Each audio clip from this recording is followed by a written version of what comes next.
ইমান মিয়া কিয় হৈছে অখিল গগৈ বুকু ফাইটা যাও অখিল গগৈ প্লিজ নামনি কিয় কৰিলে ভুল কথা কিয় ক'লে ইয়াতে আপোনালোকে ভুল কথা কিয় ক'লে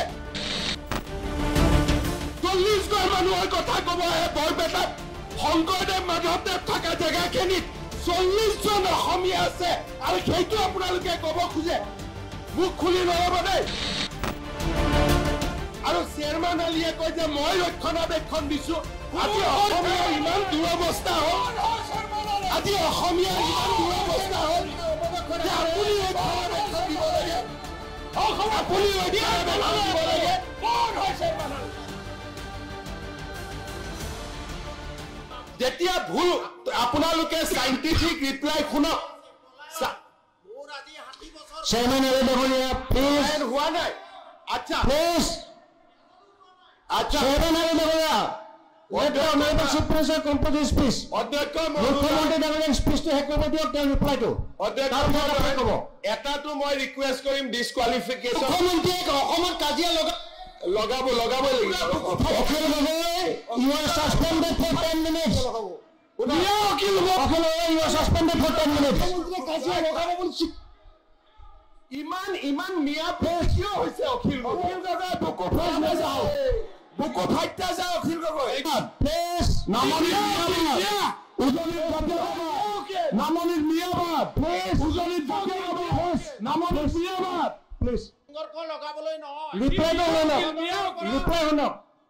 প্লিজ অধ্যক্ষ মহোদয় কংগ্ৰেছ দলে প্ৰশ্ন মুখ্যমন্ত্ৰী ডাঙৰীয়াই ৰিপ্লাই দি আছে honorable chief minister is replying why are you disturbing please listen মুখ্যমন্ত্ৰী ডাঙৰীয়াই ৰিপ্লাইটো কমপ্লিট কৰিব দিয়ক reply উত্তৰ দিব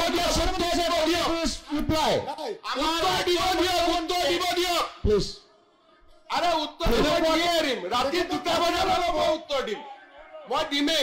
মই দিমেই উত্তৰ ৰাতি 2টা বজালৈ উত্তৰ দিম হিন্দু মুছলমান কি কৰে কৰিব মই বহি আছো 2টা বজালৈ আপোনালোকে কি কৰিছে মই একো শুনা নাই মই কি কৈছো আপোনালোকে প্লিজ শব্দ উপাধ্যক্ষ ডাঙৰীয়া আপুনি অখিল গগৈ ডাঙৰীয়া কোলাই দিলে ইপিনে সাংঘাতিক বিজেপি মিয়া বুলি গালি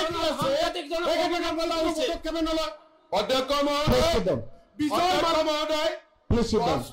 মিয়াটো কি মিডিয়া শব্দ নেকি সন্মানীয় শব্দ মিয়াটো সন্মানীয় শব্দ প্লিজ মিয়াৰ ওপৰত আগতে ডিবেট হৈছে এবাৰ এইটো ওপৰত ডিবেট হৈছে প্লিজ sit down মিয়াটো বিধানসভাত ডিবেট হৈছে please sit down chairman Ali ডাঙৰীয়াই নিজে মিয়াৰ ওপৰত বক্তব্য দিছে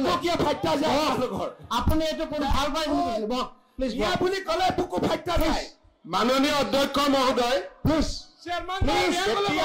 আপোনালোকে মুখ্যমন্ত্ৰীৰ উত্তৰ শুনিব নোখোজে ডিবেট নকৰিব তে আপোনালোকে ডিবেটটো কিয় কৰিলে মইতো খুজি লোৱা নাই আপোনালোকে কিয় কৰিলে ভুল কথা কিয় ক'লে ইয়াতে আপোনালোকে ভুল কথা কিয় ক'লে 40 ঘৰ মানুহৰ কথা ক'ব আহে 40 ঘৰ মানুহৰ কথা ক'ব আহে বৰপেটাত শংকৰদেৱ মাধৱদেৱ থকা জেগাখিনিত 40 জন অসমীয়া আছে আৰু সেইটো আপোনালোকে ক'ব খোজে মুখ খুলি নল'ব দেই মুখ খুলি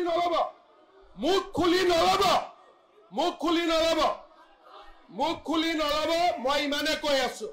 40 ঘৰ অসমীয়া মানুহ আৰু চেয়াৰমেন আলীয়ে কয় যে মই ৰক্ষণাবেক্ষণ দিছো আজি অসমীয়া ইমান দুৰৱস্থা হ'ল আজি অসমীয়া ইমান দুৰৱস্থা হ'ল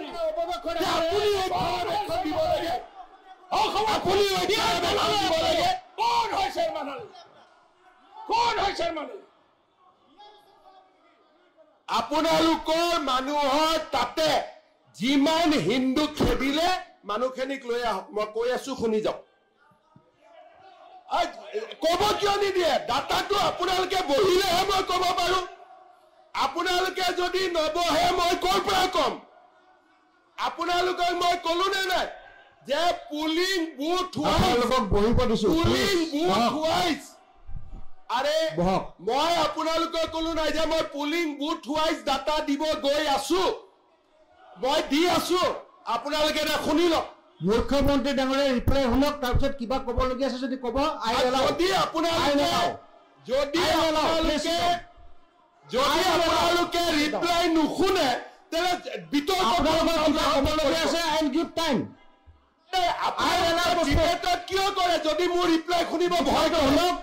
চেয়াৰমেন আলী ডাঙৰীয়া আকৌ কৈছো অধ্যক্ষ মহোদয় চেয়াৰমেন আলীটো ইয়াতে গেষ্ট এপিয়াৰেঞ্চ হৈ আছে মই ৰিকুৱেষ্ট কৰিম ডিছকুৱালিফিকেশ্যন পিটিশ্যনখন সোনকালে ডিছপ'জ কৰি দিয়ক লেঠা মৰি গ'ল বহক মোক ধমকি নিদিব দেই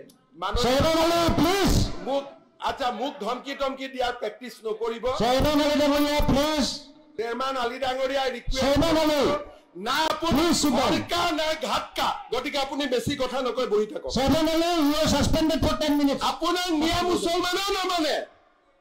আপোনাক মিয়া মুছলমানেও নামানে আপুনি ঘৰকাও নাই ঘাটকাও নহয় মাননীয় অধ্যক্ষ মহোদয় চক হাউচ চলাব লাগে I am repeatedly requesting you I will give you time আপোনালোকে কিয় কৰে এই প্ৰশ্নটো যেতিয়া আপোনালোকে মূল সূত্ৰৰ শুনিব সাহস নকৰে